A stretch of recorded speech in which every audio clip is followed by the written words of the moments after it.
তুমি দাও, আমায় তুমি বাঁচার মতো, আমায় তুমি বাঁচার মতো বাঁচিতে শেখাও গুরু, বাঁচিতে শেখাও। হে গুরু এক মন্ত্র তুমি দাও, হে গুরু এক মন্ত্র তুমি দাও।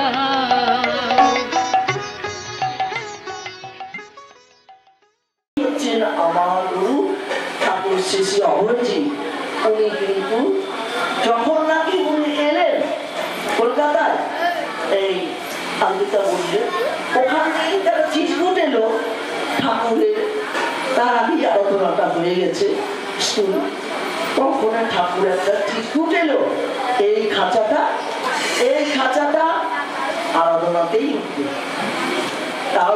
তখন একটা শাইন ডিটারজেন্ট পাউডার তৈরি হতো, স্কুল চলতো এবং কিছু সেলাইয়ের মেশিন ছিল দু তিনটে, সেটা অনন্তদিন অনেক ফাংশন আমাদের করা হয়েছে। তা দিয়ে যে অর্থ উঠেছে তাই দিয়ে ওইসব তৈরি হতো। আমাদের আজকে আর তারা নেই, চুনি গোস্বামীর মা মনিকা গোস্বামী, তিনি থাকতেন ঠাকুরারি দিয়ে। তারপরে আমাদের কামনাদি, আমাদের প্রতিবাদী অনেকে পুরনো যারা ছিলেন তারা বিভিন্ন ভাবে আমাদের স্কুলকে বাচ্চাদের এই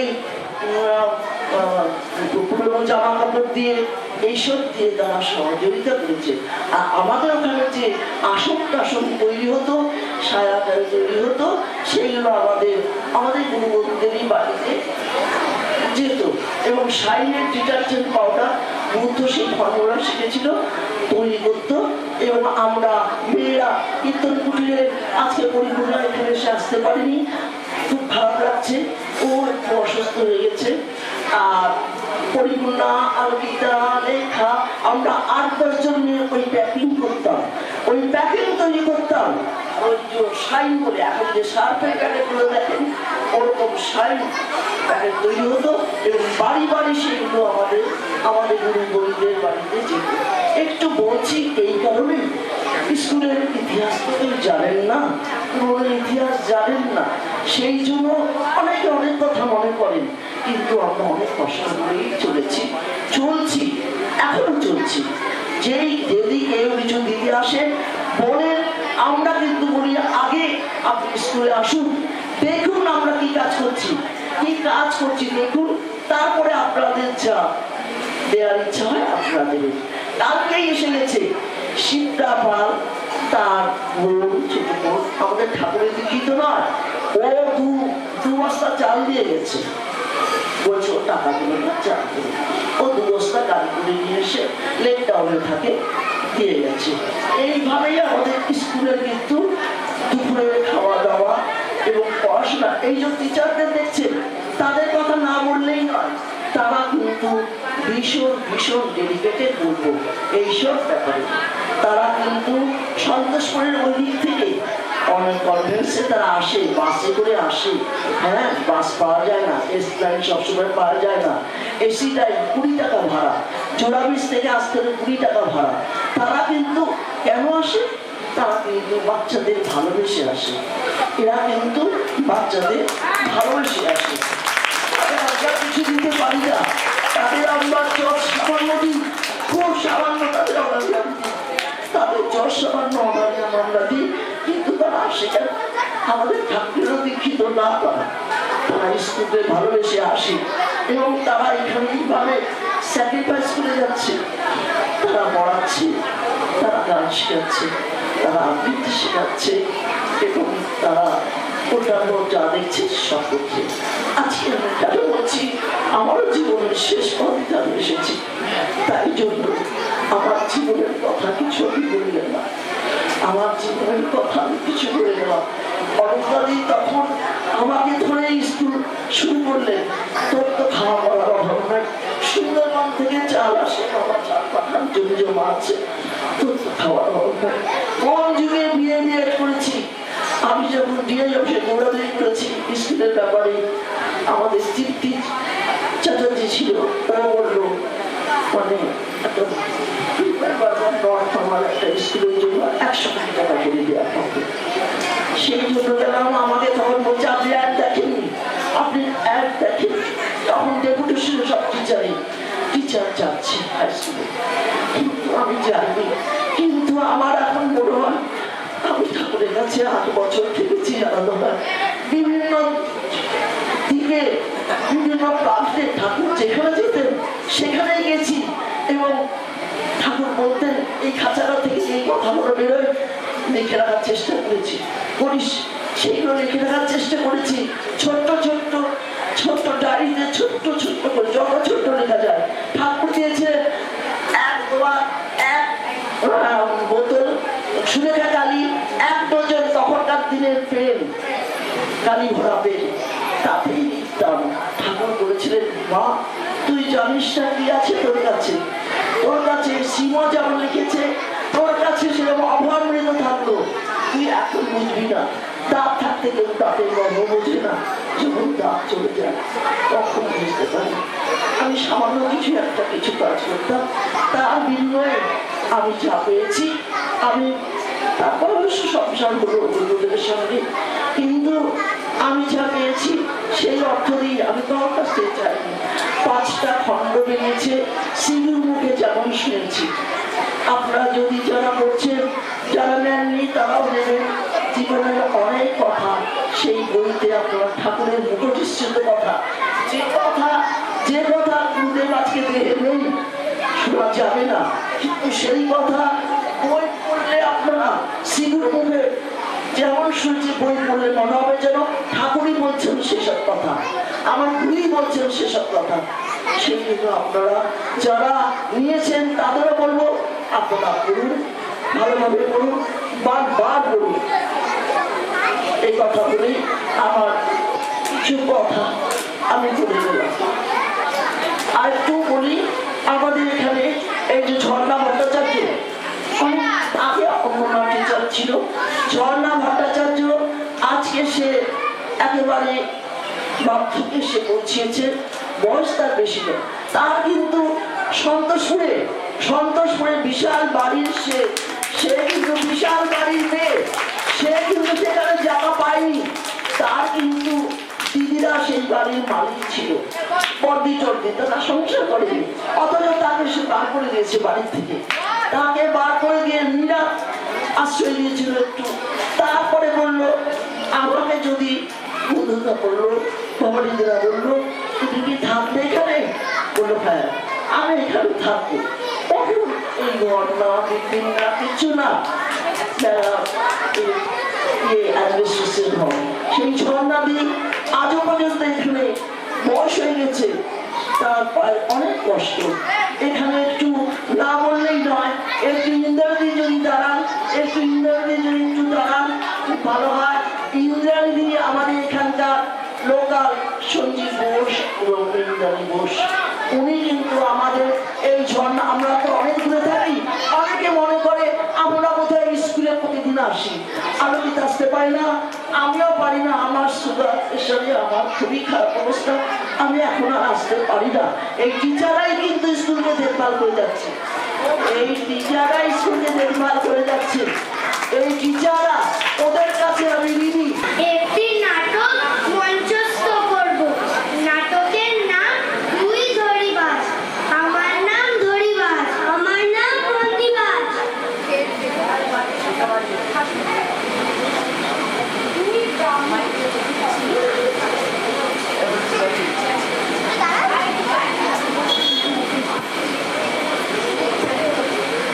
দুই ব্রাহ্মণ, দুজনে পাক্কা ধরিবাজ। এ বলে আমায় দেখ আর ও বলে আমায় দেখ। দুজনের কিন্তু খুব বন্ধুত্ব। দুজনের নাম আপনাদের আগেই বলা হলো। নাম না জানা থাকলে গল্প জমানো মুশকিল। শুরু হচ্ছে নাটক দুই ধরিবাজ।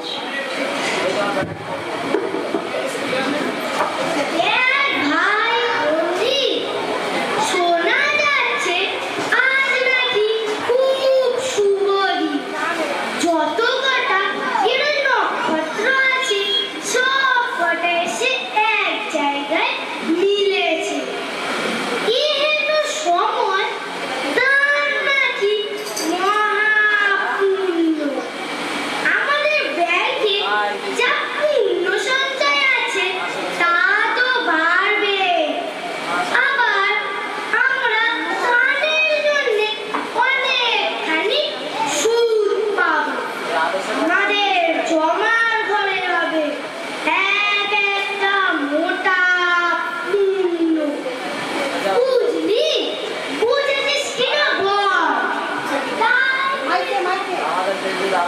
তাই তো ওরই বাজে মতলবটা কি?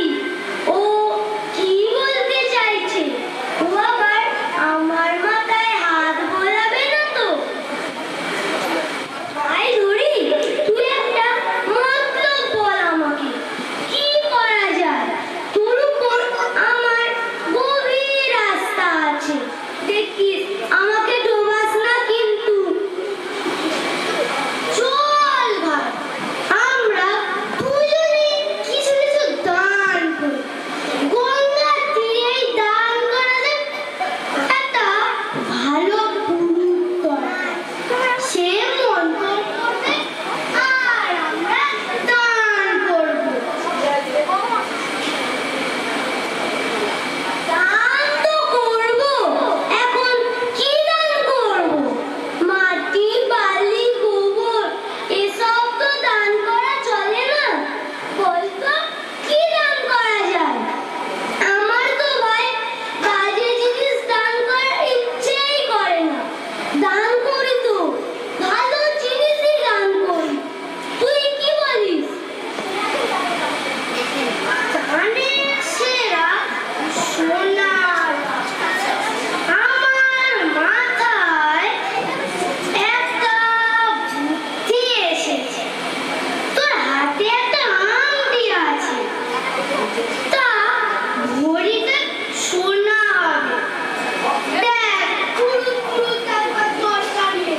প্রায় প্রায় দেখি পুরু দেশে কোথা কত মন্তর পড়ে জিনিসপত্র নিয়ে ফুরুত করে উড়ে চলে যায়। তাই পুরু পুরু তারপর দরকার নেই। আমরা তো বামুনেরই ছেলে, আমরা কি কম জানি? আপনারাই বলুন না, আমরা তো বামুনেরই ছেলে, আমরা কি কম জানি? মন্ত্রে অনুষ্ঠিত আর বিসর্গ এ দুটোই তো প্রয়োজন।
নমস্কার, আমাদের নাটক এখানেই শেষ।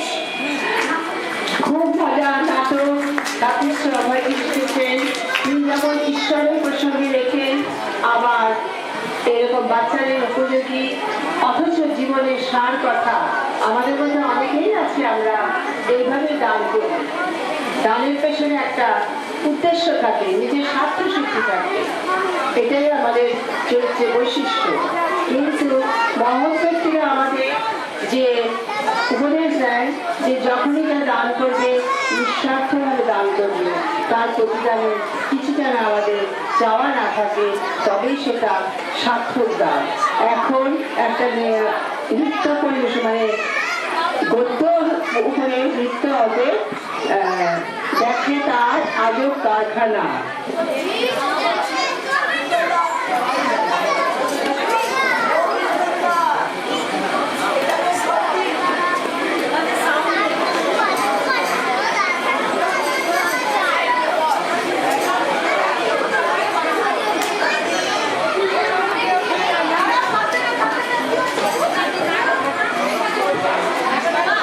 হ্যালো, আমাদের অনেক দিন আগে যখন ঠাকুর আরাধনায় ছিলেন তখন কিন্তু বাঘাযতীন পাবলিক হলেও কিন্তু আমাদের অনুষ্ঠান হয়েছে। বাঘাযতীন পাবলিক হল ঠাকুরের সামনে এই দড়িবাজ ফন্দিবাজ এই গল্পটির নাটকের আকারে দেখা রয়েছে। ঠাকুর হাসতে হাসতে কুটোপাটি।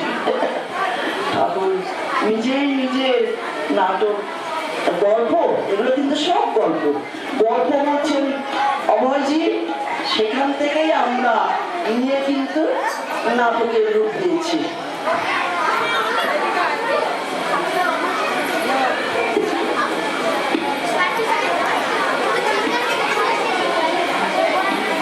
কৃষ্ণা, তোমার কাছে লেখা আছে তো কারা কারা অংশগ্রহণ করছে?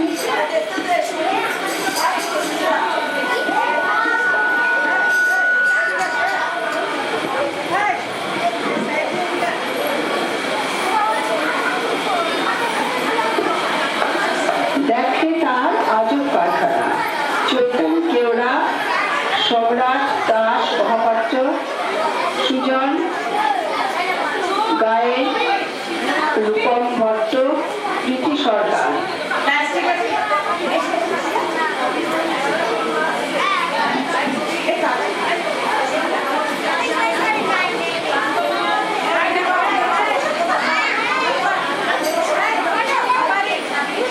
বাচ্চা তোমরা একটু সামনে থাকো, সামনে আমার নাচবে এখন। রেডি?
ভুলে কেউ বা শুধু নেচে বেড়ায় পড়ায় খানা খুলে কেউ তারে কেউ চেয়েছিল আরো কিছু নাই জানা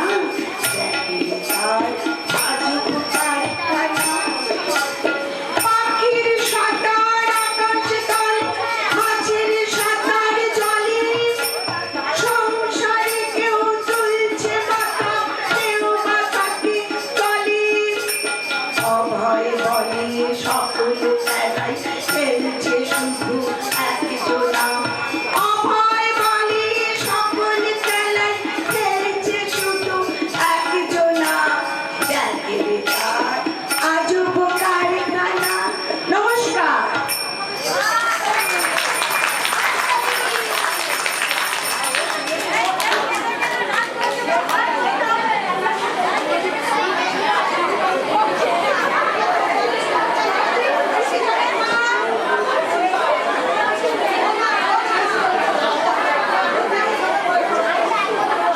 আচ্ছা, শিক্ষিকা দুটো রাজ্যের শিক্ষিকা এখানে এসো। এই দেখো বাচ্চাদের দুটো খাবার দিয়েছে।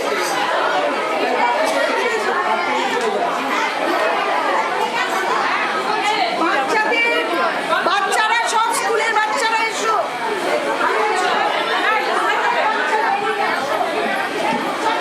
এখন সঙ্গীত পরিবেশন করবে শ্রেয়াস বাড়ি। শ্রেয়াস বাড়ি, সঙ্গীতা শ্রেয়াস কোথায়? শ্রেয়াস বাড়ি,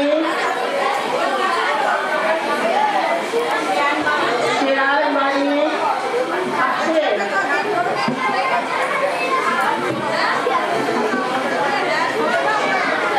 এখন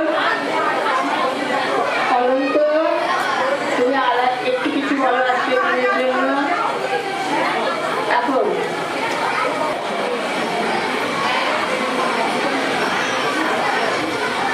ঠাকুরকে প্রণাম জানিয়ে আজকের এই শুভ অনুষ্ঠানে কিছু কথা বলছি এবং সকল শহীদ এবং ভক্তজন যারা এই স্কুলের সঙ্গে যুক্ত তাদেরকেও আন্তরিক ভালোবাসা এবং শ্রদ্ধা সকলকে জানিয়ে কয়েকটা কথা বলছি।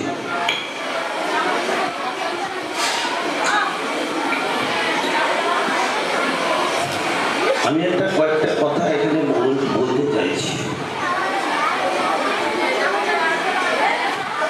এই স্কুলে আরাধনা ইনস্টিটিউট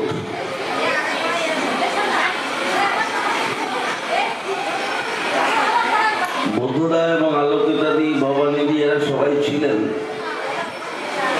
রাঘুদি অনন্তাদিকে কেন্দ্র করে আরো সবাই ছিলেন। স্কুল প্রতিষ্ঠা হয়েছিল এবং দিনে দিনে দিনে দিনে এর সমস্ত দিক বাড়ছে এবং স্কুলের ছেলেপেলের কথা বলছিলাম, ছেলেরাও সমস্ত টিচাররা যা শেখাচ্ছে যথেষ্ট, ঠাকুরের যা জিনিস শুনছি দেখছি যথেষ্ট শেখাচ্ছে, তাতে সবাই আনন্দ পাচ্ছে, আমিও অভিভূত। আর এই স্কুলে আমার বিশ্বাস যারা পড়াশোনা করবে তারা কিছুটা বেস, যাদের বেস মানে ভিত্তি, মানুষের মতন মানুষ হয়ে এই জগতের আরো যখন উচ্চ ধাপে উঠবে তারা মানুষের মতন মানুষ হয়ে যাবে, খানিকটা বুঝে যাবে কিভাবে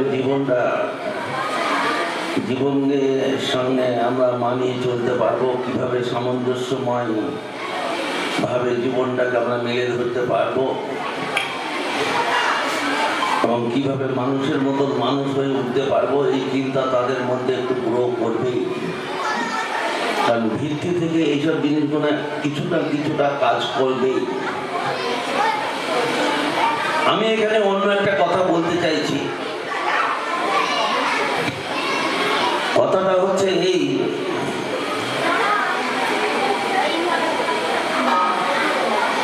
বিশেষ করে এই স্কুলের জন্য, বিশেষ করে আলোকিতাদি, ভবানীদি, বৌদ্ধদা, মীরাদি, আরো সব আছে অনেকে, তারা তো ধরে আছে এবং স্কুলের টিচাররাও ধরে আছেন। এই ইন্দ্রাণী যেমন আছেন, নতুন এসেছেন, তিনিও খুব সহযোগিতা করছেন, এরকম হয়তো আরো অনেকে আছেন। আমি বলছি এদের কিন্তু আলোকিতাদি, ভবানীদি, বুদ্ধদা সকলেরই কিন্তু বয়স আছে, কারো 70, কারো 75, কারো 76, এরকম একটা প্রতিষ্ঠান। নতুন প্রজন্ম বা নতুন ছেলেরা এই স্কুলের সঙ্গে বা আমাদের গুরু ভাইদের চেয়ে বেশ ভালো এরকম কোনো মানুষ বিশেষ করে এই স্কুলের সঙ্গে যুক্ত হোক। নানান রকম ঝামেলা, নানান রকম ঘাত প্রতিঘাত তো থাকবেই, কিন্তু তার মধ্যে স্কুলের সঙ্গে যুক্ত হোক। স্কুলের সঙ্গে যুক্ত হওয়ার জন্য আমি সম্মুখে একটা ছেলেকে দেখতে পাই, যদিও সমুদা আমাদের মধ্যে আছেন এখনো, কিন্তু খুব অসুস্থ। আমাদের স্কুলের আমাদের প্রেসিডেন্ট এবং স্কুলের সঙ্গে বিশেষভাবে জড়িত সমরেন্দ্রনাথ ভট্টাচার্য, তার সন্তান পুত্র শ্রী পার্থ ভট্টাচার্য এখানে আছে। পার্থ ভট্টাচার্যকে অনুরোধ করবো ওই বুদ্ধদার পাশে এসে দাঁড়িয়ে এই স্কুলের সঙ্গে সহযোগিতা করতে, এবং আরো বিশেষভাবে ও সহযোগিতা করুক, আসুক এবং এই বিষয়টা নিয়ে একটু ভাবে ঠাকুরের সঙ্গে যখন যুক্ত এই স্কুলটা, ঠাকুরের ভাবের সঙ্গে ও জানে আরো আসুক। আরো যদি কেউ থেকে থাকেন বলছি স্কুলের সঙ্গে তারা যুক্ত হয়ে স্কুলকে সহযোগিতা করুন। এত বড় একটা প্রতিষ্ঠান এভাবে আলাদাভাবে চালানো এটা কম কঠিন নয়। যেমন পরিশ্রম লাগে তেমনি নিষ্ঠা লাগে, ভালোবাসা লাগে এবং অর্থও লাগে। অর্থটা তো লাগেই। এই কথাই বলতে চাইছি, এই কথা। আর আমাদের ঠাকুরের কথা আর কি বলবো,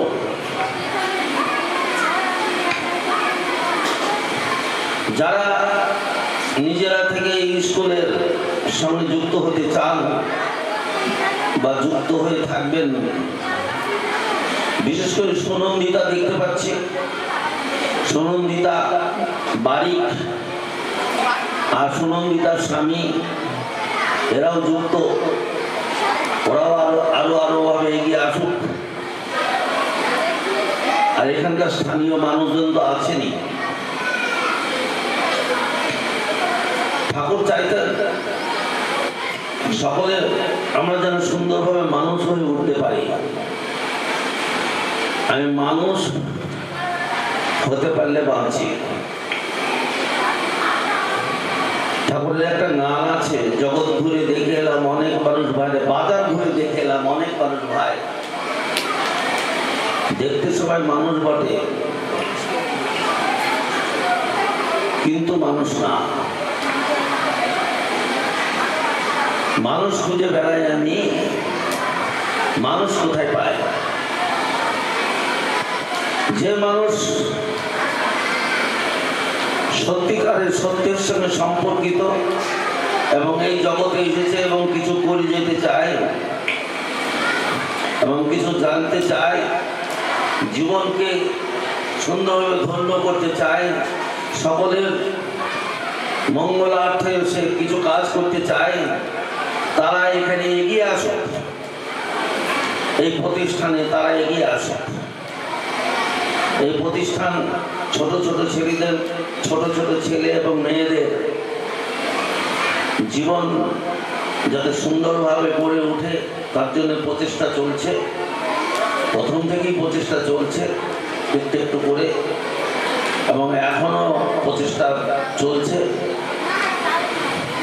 এবং পরম্পরাভাবে যদি আমরা না এগিয়ে আসি তাহলে বিশেষ অসুবিধা ভবিষ্যতে হতে পারে। পরম্পরা হিসাবে আমরা যদি এগিয়ে না আসি, এই কথা বারবার করে বলছি এবং আমাকেও বলছি, আমাদের পরমার্থ কীর্তন সভা শ্রী অভয়জি সংস্থা, এটা মাধবদাহ আরাধনা ইনস্টিটিউট, এবং আরাধনা ইনস্টিটিউট ঠাকুর নাম দিয়েছিলেন। বিশেষ করে বুদ্ধদাদের এই তত্ত্বাবধানে আমরাও আসি, বুদ্ধদাদের তত্ত্বাবধানে আলোকিত দিতে তত্ত্বাবধানে এটা পরিচালিত হয়, আরো সুন্দরভাবে হয়ে উঠুক, এটাই আমার কামনা, এটাই আমার ইচ্ছা। ঠাকুরের কাছেও প্রার্থনা এর যেন ভবিষ্যৎ আরো উজ্জ্বলভাবে দিকে দিকে ছড়িয়ে পড়ুক, এই কথা, এই প্রার্থনা। কি আর বলবো, আমরা যে কজন আছি এখন আমাদের এই পরমার্থ কীর্তন সভায় বিশেষভাবে ধরে যারা আছে, হয়তো আশেপাশে সকলেই আছেন, কিন্তু এই ফুলগুলো কে কখন ঝরে পড়বে টুকটুক করবে বলা কঠিন। কারণ ঠাকুরের গান আছে যে বিড়াল আসে পায়ে পায়ে, আমরা জানতে পারি না ধরতে ইঁদুর ছানা, বিড়াল আসে পায়ে পায়ে ধরতে ইঁদুর ছানা, এমনি করে আসবে মরণ করবে কে তাই মা। আমরা যতদিন আছি ততদিন চলছে, কিন্তু চলে যেতে তো আমরা পারি। ম্যান ইজ মর্টাল, একদম চিরসত্য কথা, চলে যেতেই হবে জগৎ ছেড়ে। একটা গান একটা মনে পড়ে, একটা মুসলমান কবির গান, এখন আগের বাহাদুরি এখন কই, আগের বাহাদুরি এখন কই। ছুটতে ছুটতে সে করিমপুর থেকে আসতাম, ভিজে যেতাম তবু ঠাকুরের কাছে আসতাম। সে আগের বাহাদুরি এখন নাই, দাঁতগুলো সব নড়ে গিয়েছে, চোখে এখন ভালো দেখতে পাই না, চশমা চশমা নই, বেশি খাইলে হজম হয় না। সামনে দিন আমরা আর জগতে যাই করি, ভালো ভালো যাই করি না কেন, ভালো যাই করি না কেন, পরবর্তী প্রজন্ম বলবে কিছু করেনি উনি, উনি কিছুই করেননি। যাক, আমার কাজ আমাকে করে যেতে হবে। তাই সামনে এমন একদিন আছে একেবারে পূর্বশই, সে ভগবানের শ্রীচরণ, সে অভজির চরণ হোক, গুরুর চরণ হোক, ইটারনাল হোক, সে কালী মানে সময়, কৃষ্ণ মানে যিনি সর্ব অবস্থায় থেকে আকর্ষণ করছেন, শিব মানে মঙ্গল, দুর্গা মানে যিনি 10 দিক থেকে ধরে আছেন, কিন্তু সে একজন, একটাই শক্তি। যে যেভাবে ডাকুক না কেন, 14টা ভগবান এখানে হয় না, একজনই ভগবান। প্রত্যেকটা মানুষই তার মধ্যে আছে, সেই প্ল্যাটফর্মের মধ্যে আছে, তার মধ্যে সেই ভগবান আছে। নিজের মধ্যে নিজে জাগাক না সেই ভগবানকে, সেই ভগবান স্বরূপ হয়ে যাবে। নিজের মধ্যে যদি নিজে ভগবানকে আমরা জাগাই, আমার মধ্যে আছে, যার এখানে নেই তার কোথাও নেই। আমরা যদি সত্যকে জাগাই, আমরা শ্রী ঠাকুর অভয়জির অনুগামী যারা, তারা ঠাকুরের কথাগুলো নিয়ে যদি আমরা নিজের মধ্যে নিজে জাগাই, তাহলে আমাদের মধ্যেই আমরা সেই জিনিসকে খুঁজে পাবো। তিনি আছেন আমার মধ্যে, কোথায় খুঁজে বেড়াচ্ছি? দূরের জিনিস দেখলাম অনেক, কাছের জিনিস দেখলাম না। দূরের জিনিস দেখলাম অনেক, কাছের জিনিস দেখলাম না। ওই আমাদের পঙ্কজ হাজরা আমাদের ছেলের মতন ও গান গায়, ঠাকুরের অবাজির গান গায়। ঈশ্বর তো আছেনই, সদা সর্বদা আমাদেরকে সূর্যের আলোর মতন আলো দিচ্ছেন, কিন্তু আমাদেরকে তো ভালো হতে হবে, মানুষের মতন মানুষ হইতে হবে, সকলে সত্যিকারের মানুষ হইতে হবে। এই হচ্ছে আসল কথা। আমার বাবা ছিল, তার ঠাকুরদাদা ছিল, তার ঠাকুরদাদা ছিল, লাখ লাখ বছর ধরে, আমি কত বছর ধরে এই চলছে আমার যাওয়ার আশা, যাওয়ার আশা, যাওয়ার আশা। আমাদের হিন্দু মতে জন্মান্তবাদ আছে, তাই যাওয়া আসা ধৈর্য আছে।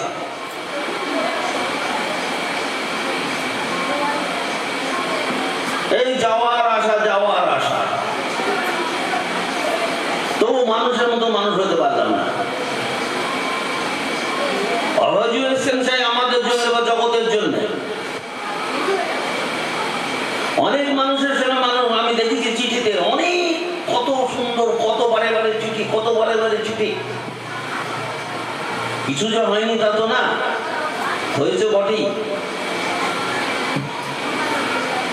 কিন্তু তার মতন মানুষ চেষ্টা করে যাননি তা না, চেষ্টা করে গেছেন, কিন্তু সম্পূর্ণ যে তার মনের মতন হয়েছে এমন কোনো কথা না,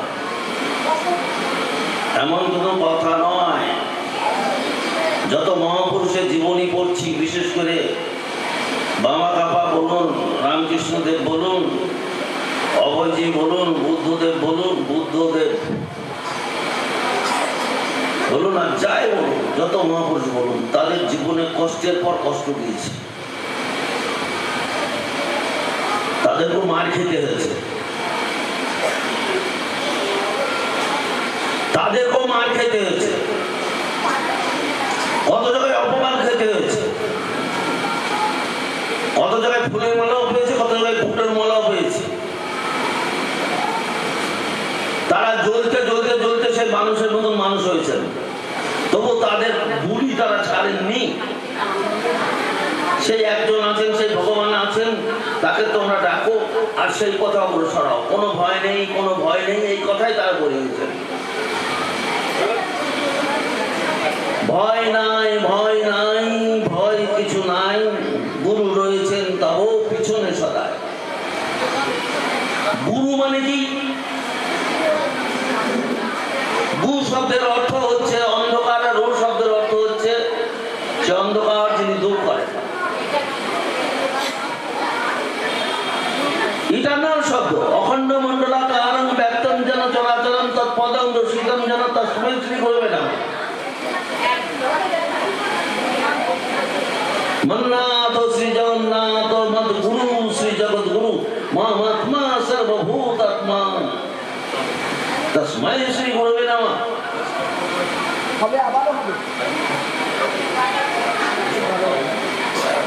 সব কথার মধ্যেই তো সেই অখণ্ড ভাব, সে একজন গুরু মানে ভগবান।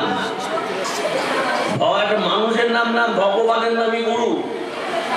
কালী যেমন তার নাম, দুর্গা যেমন তার নাম, গুরু হচ্ছেন সেই ভগবানের একটা নাম।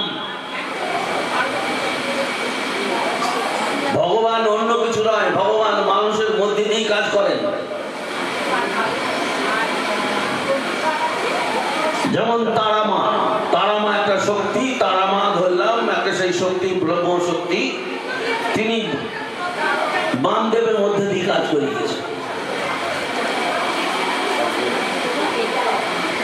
সেই ব্রহ্মশক্তি অবাজির মাধ্যম দিয়ে নতুন ভাবে আমাদের কাছে বার্তা দিয়ে গিয়েছেন, কিভাবে মানুষের মতো মানুষ হতে হয়।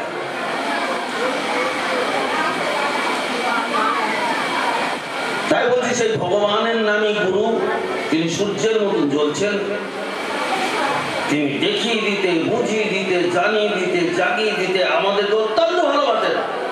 সূর্যের যেমন আলো না হলে পরে সকলে বাঁচতে পারে না, তেমনি ভগবানের সেই আশীর্বাদ, ভগবানের সেই আনন্দের ছন্দ যদি আমরা একটু না পাই তা আমরা বাঁচতে পারি না সঠিকভাবে, সামঞ্জস্য আমাদের জীবনে আসে না। সেই ভগবান আসবেন কি করে?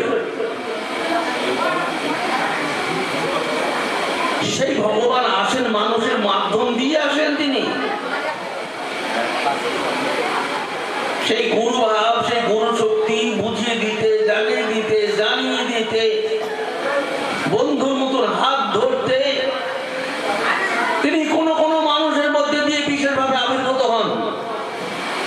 যেমন চৈতন্যদেব, যেমন রামকৃষ্ণদেব, যেমন বাবা কাবা, যেমন পরমাংশ, কি দুর্গা প্রসন্ন পরমাংশ, নিগমানন্দ,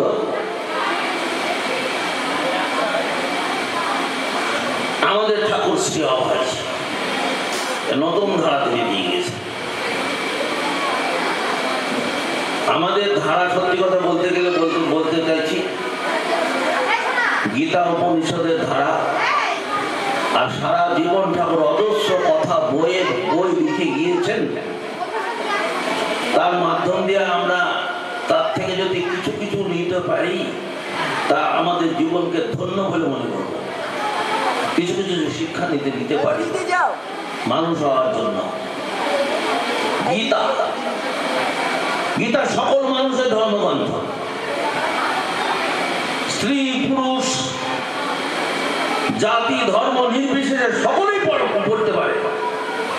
কেবল ব্রাহ্মণ যারা পড়তে পারে বাজে কথা। মুসলমানও গীতা পড়বে, খ্রিস্টানরাও গীতা পড়বে, হিন্দুরাও পড়বে, সবাই পড়বে। এমন একটা ধর্মগ্রন্থ, কোন ধর্মের কথা লেখা নেই ওখানে।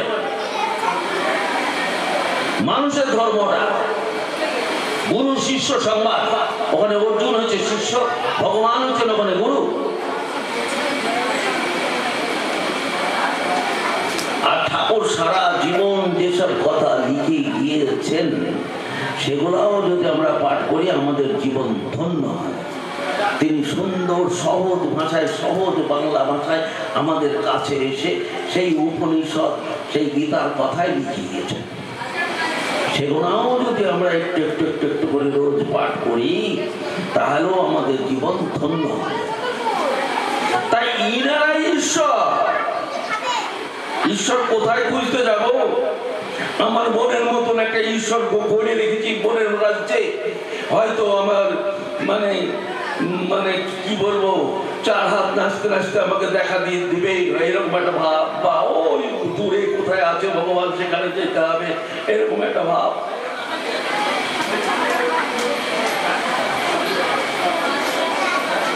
এই চৈতন্যদেব, এই রামকৃষ্ণদেব, এই অভয়জি, ইনারাই হচ্ছেন ঈশ্বর স্বরূপ। ইনাদের কাছে থাকলে পরে আমরা সেই ঈশ্বরের সন্ধান পাবো। যদি ঈশ্বর বলে কিছু থেকে থাকেন, ঈশ্বর তো আছেনই, সেই বোধে আমরা পৌঁছাতে পারবো, তাছাড়া নচেত নয়।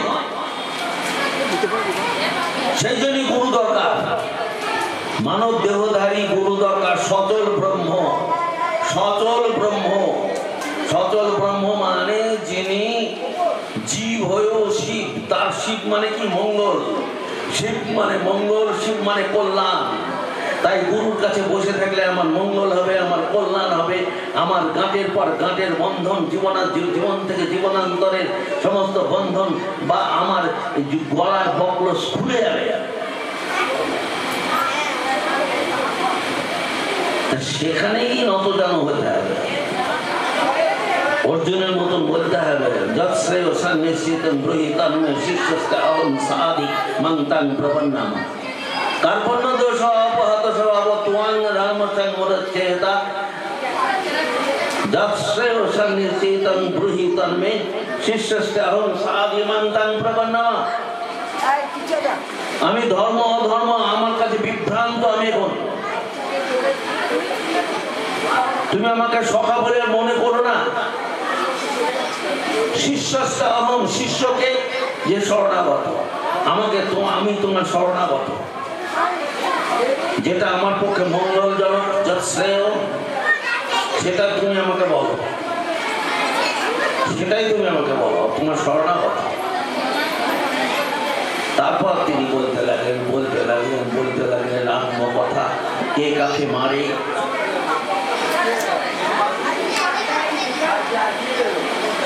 এইসব কথা বলতে শেষের দিকে বলছেন, অর্জুন কি বলছেন? নষ্ট মহ স্মৃতির্লব্ধা তৎপশদা তোমাচ্যুত স্মৃত স্মৃগত সন্দেহ করিষ্যে বচনং তব। আমার সমস্ত মোহ, আমার এই জগতের জন্য যে মোহ, আমি কে আমি বুঝতে পেরেছি, আমার স্মৃতি ফিরে পেয়েছি, আমি কে আমি বুঝতে পেরেছি, আমার কর্তব্যকে আমি বুঝতে পেরেছি, আমার সমস্ত সন্দেহ চলে গেছে। এখন তুমি যা বলবে আমি তাই করবো, করিষ্যে বচনং তব, আমি তাই করবো।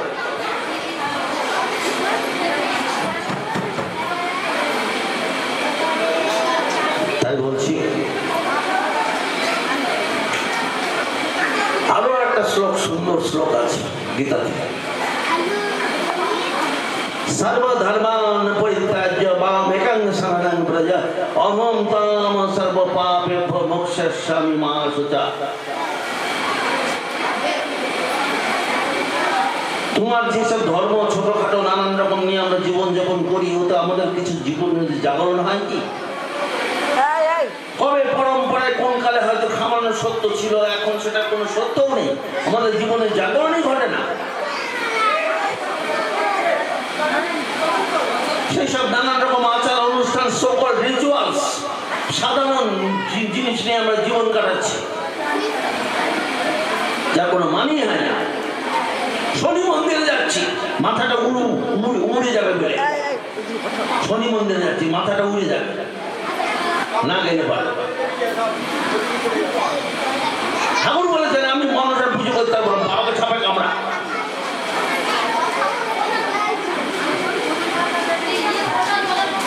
হ্যাঁ, দুর্গা, কালী, হরি, কৃষ্ণ সবাই এগুলো সবাই করে করবো। হরি মানে যিনি হরণ করেন, সদা সর্ব জায়গায় যিনি থাকেন, সবারই হৃদয়ে হৃদয়ে বাস করেন।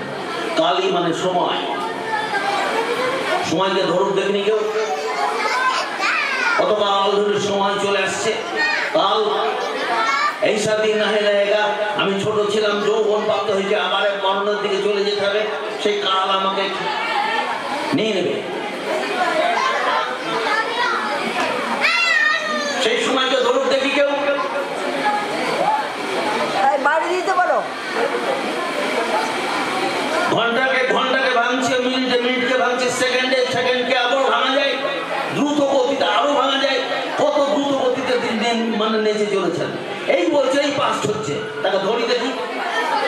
কিন্তু বর্তমানে আমরা আছি, প্রেজেন্ট, বর্তমানেই তিনি আছেন, সদা সর্বদা তিনি আছেন, কিন্তু তাকে ধরা যায় না।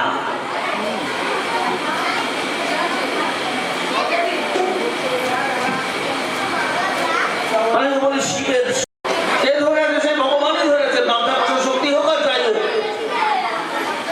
সেই দুর্গাই তো দিক থেকে আমাদেরকে ধরে আছে মায়ের মতন।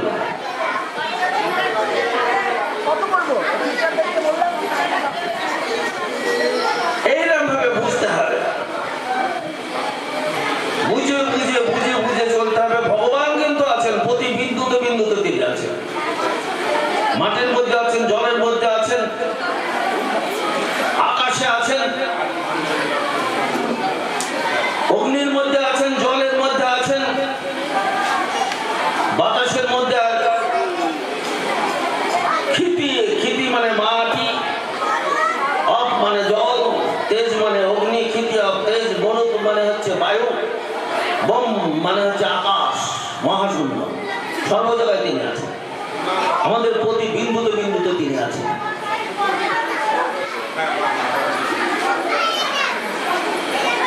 আমাদের মাথার মধ্যে আছেন, সর্ব শরীরের মধ্যে তিনি আছেন, প্রতি বিন্দুতে বিন্দুতে তিনি আছেন।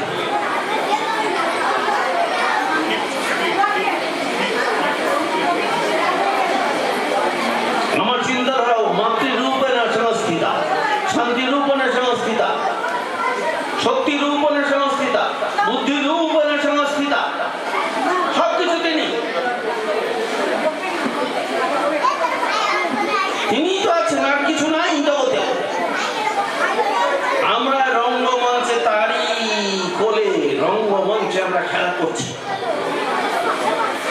কিন্তু খেলা করছি বটে, কিন্তু আমরা এসেছি আবার এই রঙ্গমঞ্চে আছি, আবার আমাদেরকে কিন্তু ড্রপ চলে যেতে হবে, আমাদেরকে আবার চলে যেতে হবে, আবার নতুন ভাবে আসবো। বসাংসি জিন্নানি যথাপি আয়নামানি জিন্নাতি নরহো পরানি তথা শরীরানি জিন্নানি অন্নানি সংজাতি নবানি দেই। ছিন্ন বস্ত্র পরিত্যাগ করে যেমন নতুন বস্ত্র পরিধান করে, সেই রকম আমরা পুরাতন এই বস্তা পচা শরীরকে আমরা ছেড়ে দিয়ে যখন আর এই আত্মা থাকতে পারবে না, ক্ষেত্রজ্ঞ বলে, দেহকে বলে ক্ষেত্রজ্ঞ যখন থাকতে পারবে না, তখন এই বস্তা পচা দেহ ছেড়ে চলে যায়।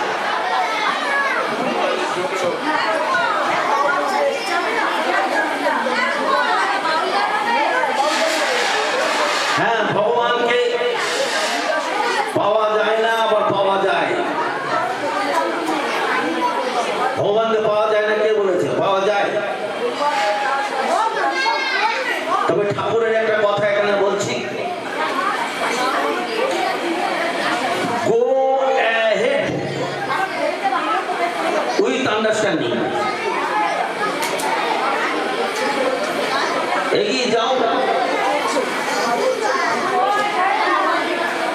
বোঝাপড়ার সঙ্গে তার সঙ্গে রিয়ালাইজেশনও করো, এগিয়ে যাও।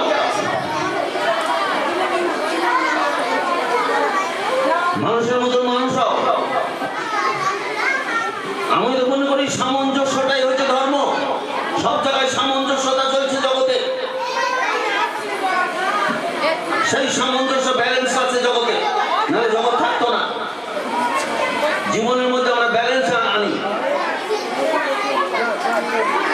না হলে পরে আমরা সুস্থ হয়ে বাঁচতে পারবো না। ব্যালেন্স আনি, সামঞ্জস্য।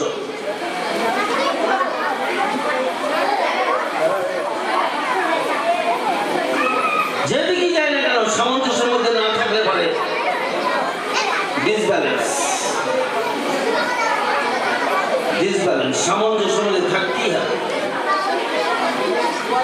যে কথা বলছিলাম, সেই ভগবানকে পাওয়া যায় আমার মতন করে আমি পেতেই পারি। ঠাকুর বলছেন আমার মতন এই দেহের মধ্যে এই দেহ বজিত ধারণ করে যেটুকু পাওয়া, এর মতন পাওয়া আর জগতে ঘটেছে কিনা জানি না। আমি যা পেয়েছি তাতে আমি আনন্দে সাঁতার কাটছি। তার আঁচলখানি দেখি আর আঁচলখানি ধরি, বা তার আমি সেই সঙ্গে যুক্ত থেকে যেটুকুন আমি পেয়েছি, যেটুকুন আমি বুঝেছি, তার আনন্দে সাঁতার কাটছি এবং যা পেয়েছি সেটা জগৎকে আমি দিয়ে যেতে চাই।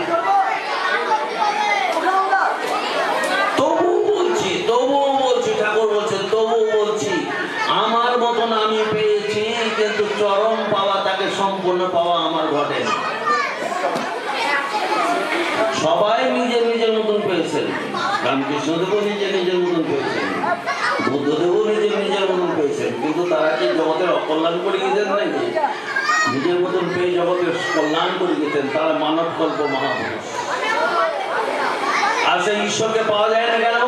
তিনি অপার, অসীম, অন্তহীন। তাকে বুঝবে কে? অসীম, অনন্ত, অসীম। তার বোধের মধ্যে খানিকটা হয়তো বোঝে প্রাণ, বোঝে যার, খানিকটা হয়তো ধরা পড়ে। কোনো সময় ছুঁয়ে গেলে হয়তো আমার জীবনটা মানে আনন্দে ধরে যাবে, কিছুটা যদি ছুঁয়ে যায়। রামকৃষ্ণদেব বলতেন বুড়ি ছোঁয়া করে জীবন এই জগতে থাকো, বুড়ি ছোঁয়া করে, তাকে যেন ছুঁয়ে থাকো। এরকম তাকে ছুঁয়ে থাকি বা তিনি আমাকে মধ্যে একটু যেন কাজ করেন, তাহলে আমার জীবনে ধন্য। আবার বলছি, হ্যালো, কেউ যাবেন না? তাকে পাওয়া যায় না আমার মতন আমি পেয়েছি। জগতে সকলে সেই ভগবান, সেই সুন্দর, সেই চির সুন্দরকে সবাই নিজের মতন বুঝেছেন।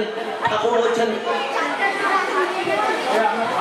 আমি পাচ্ছি, নতুন ভাবে পাচ্ছি। আমি যতই তার দিকে ধাবিত হচ্ছি, আরো নিত্য নতুন ভাবে আমার কাছে তিনি আত্মপ্রকাশ করছেন।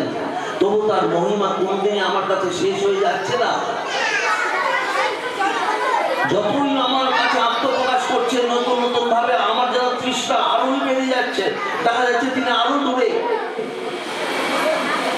চিরন্তন গ্যাপ আমার সঙ্গে থেকেই যাবে। এই চিরন্তন গ্যাপটাকে ঠাকুর বলেছেন এটাই সৌন্দর্যতা প্রকাশ। এই চিরন্তন গ্যাপটা না থাকলে পরে ঈশ্বরের দিকে আমরা চিরদিন ধাবিত হতামই না। চিরন্তন গ্যাপ থাকবেই। ছোট বড় ঈশ্বর কোনদিন শেষ হয়ে যায় না। রামকৃষ্ণ বলেছেন ব্রহ্ম কোনদিন এটাও হয় না। বাচ্চারা যাবে না, ঠাকুর বলছেন চিরন্তন গ্যাপ থেকেই যাবে। তাই সৌন্দর্যতা, এটা সৌন্দর্য, এই সেই সৌন্দর্য না থাকলে পরে ঈশ্বরের দিকে অনন্ত কোটি জীব ধাবিত হতো না। মায়েরা সন্ধ্যার সময় বিকেলবেলা বাউলের গান আছে, তাই বলছি। অনেক দূর থেকে বাউল গান এসেছে, তোমরা শুনবে। আমার কথা আমি এখানে আস্তে আস্তে শেষ করছি। আর একটা ছোট্ট কথা এখানে বলছি, বলি আমি শেষ করছি। ঈশ্বরের কাছে প্রার্থনা করতে হয়।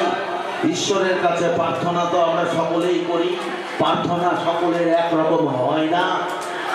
আমাদের ঠাকুর বলে গেছেন যে যখন ঠাকুরের আমরা অনুষ্ঠানে থাকি সকলে হয়তো মনটা আমরা এক সুরে খানিকক্ষণের জন্য আমরা এক সুরে বাঁধা থাকি, কিন্তু আমাদের সংস্কার অনুসারে আবার বিভিন্ন ভাগে আমরা বিভক্ত হয়ে যায়।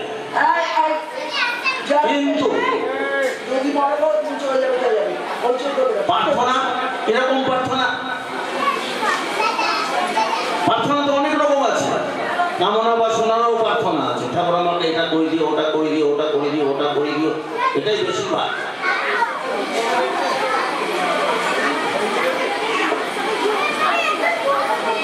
কিন্তু প্রার্থনা এটাও আছে, ঠাকুর বলছেন প্রত্যহ প্রার্থনা করিতে হয় হে জগতের মালিক ভগবান, বিশ্বের প্রতিটি প্রাণী যেন আনন্দ এবং শান্তি লাভ করে ধন্য হয়।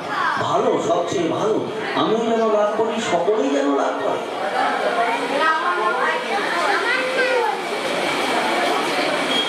প্রার্থনা এরকমই হবে। আরো আছে এখানে একটা ছোট্ট গল্প বলে শেষ করছি আজকের কথা। বদ্রীনাথ যাত্রীর, একটা অন্ধ বদ্রীনাথ যাত্রীর কথা, ঠাকুরের কথা।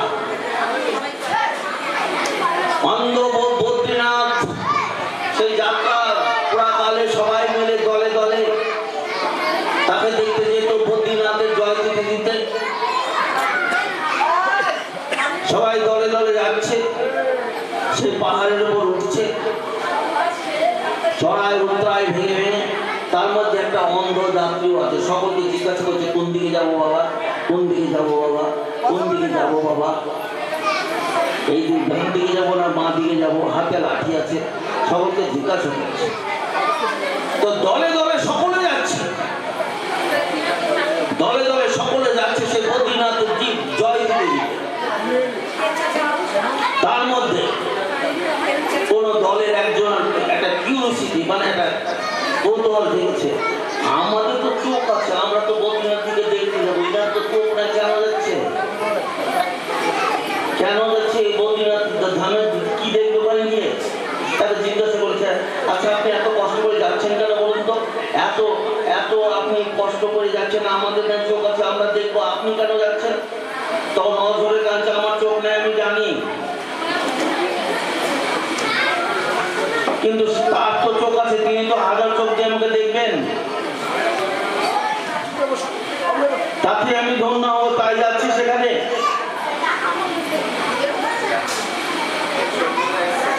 তিনি দেখবেন আমাকে, তার তো হাজার চোখ আছে, তিনি দেখবেন আমাকে।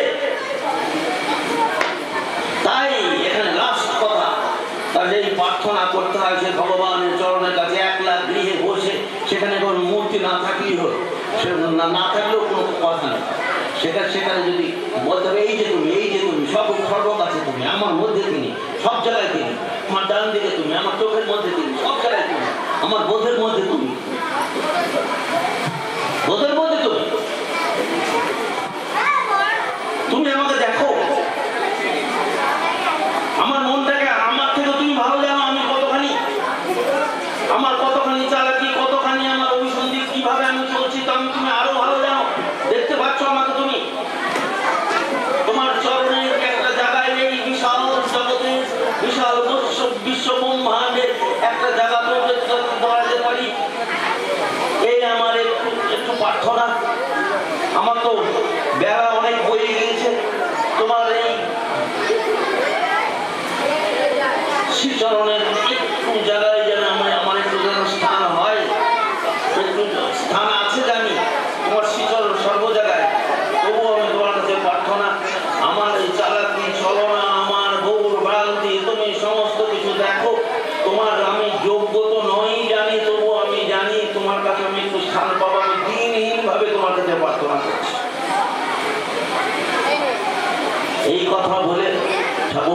প্রণাম জানিয়ে আমি আমার কথা শেষ করছি।